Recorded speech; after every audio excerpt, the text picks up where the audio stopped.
Hey, gang. So last Friday, Booneville had to travel to Cedarville in what was almost a game that was going to get canceled due to pretty much nonstop rain. And it just kept going and going and going and going and going. There was no word about whether they were going to postpone the game. There was a rumor going around that either Cedarville or Booneville was going to forfeit the game. But the game went on, even though there was rain outside and it was just going crazy.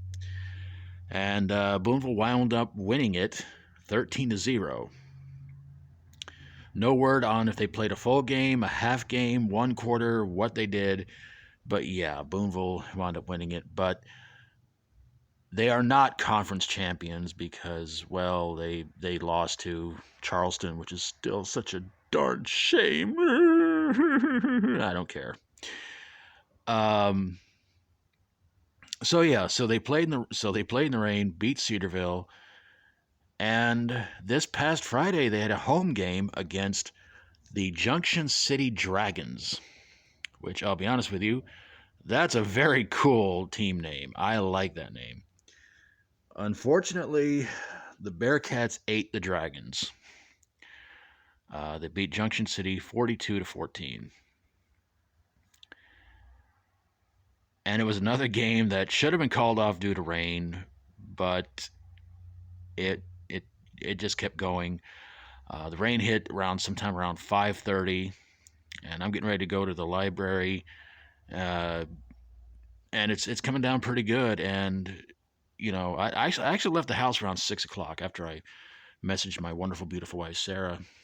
And it most of the day on Friday, it didn't seem like it was that bad. I mean, there was a lot of clouds and stuff, and it was kind of cold outside, but there didn't seem to be any kind of rain at all. But the chance of rain was still supposed to be happening, and there was even supposed to be a chance of snow too.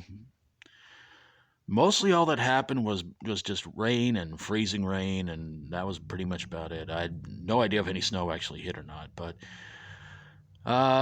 so hardly any trouble out of the cops at the game on Friday, which was good.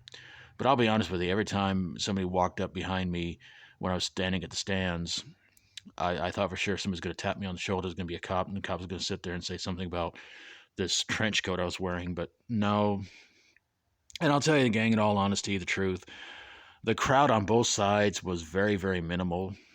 I went to go pick up Reno, who was hanging out at his grandma's apartment, and it was raining, and we were debating on whether to go or not. And I was like, come on, we got to go.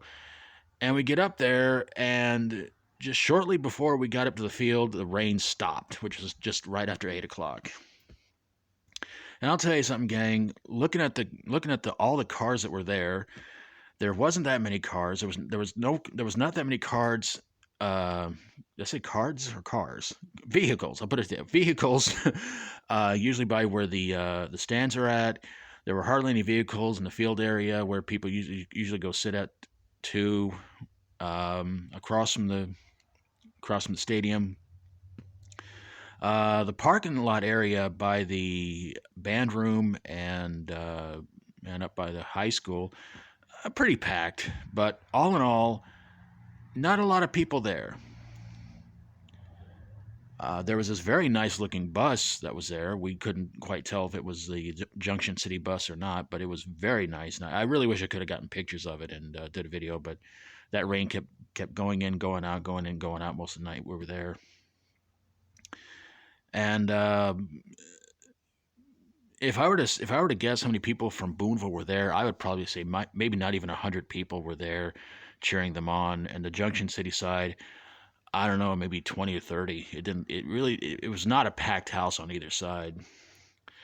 And my guessing is the only reason why that the Booneville side was not full is probably because, well, if not both, probably one of two reasons. One, because of the bad weather, or two, because Junction City had a record of 3-6 at the time, and I imagine a lot of people probably sat there and said, "Why do we even want to go? Booneville's going to squash them."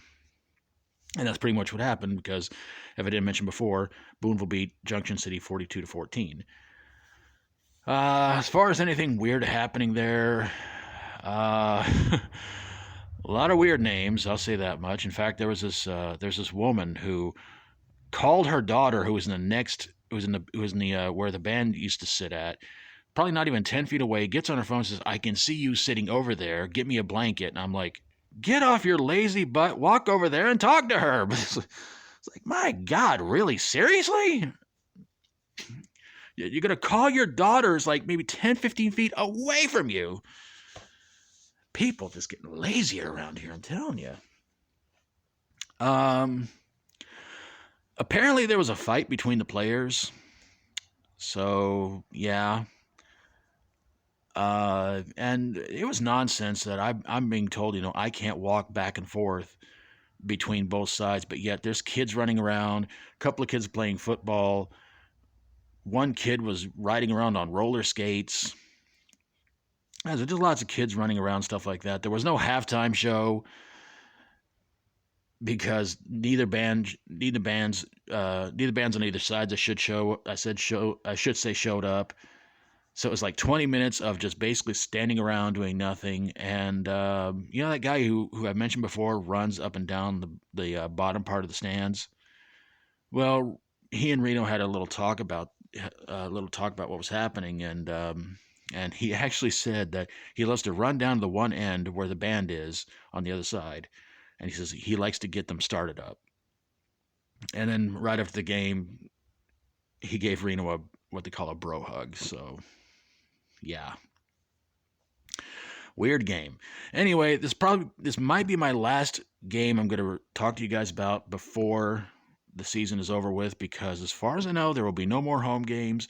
But if you want to know what happens from the at the Booneville games from here on out till the last game of the season, you're gonna have to go on the Reno Vega channel, because he's going to be checking the games out on the YouTube channel. I won't be, because honestly I couldn't care less.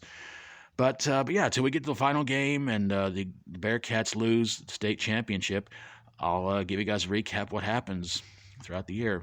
So, and one more thing I'm going to mention is that some sad news to report.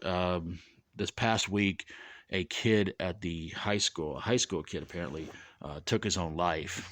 And and the thing that made me mad about this game is that there was no acknowledgement of the kid or anything like that, because of course he wasn't a football player, he wasn't on any kind of certain team or anything like that, and of course his last name wasn't Money. So there you go.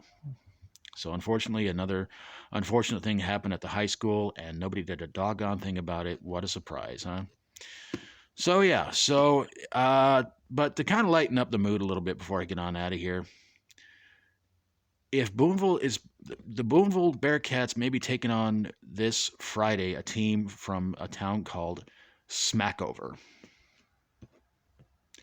I don't know. I'll have to check the schedule. I have no idea, but that's a really weird name. But anyway, gang, I'm gonna get on out of here. Thanks for watching, everybody. God bless you all. Hope you're having an awesome day. Hope you enjoyed the video, and if you like my videos, please feel free to subscribe. Let's stop trying to destroy the world. Let's help others really, really need it right now. Let's keep praying all this virus, disease, and pandemic scare nonsense going to stop very, very soon. Whether or not you believe in God, He believes in you. If you would, have a fellow YouTuber reach your 100 subscribers, 1,000 subscribers, 10,000, or 100,000 subscribers. And any goals you want to try to achieve in life, hope you get there and get there real, real soon, as long as it's legal. Nobody gets hurt, especially yourself. And remember, you're here for a reason, but if you weren't here, you would be missed. And always stay true to yourself. Take care of yourselves. Try to be good to yourself, and try to be good to others, till we do this again. As always, stay strong and rock on.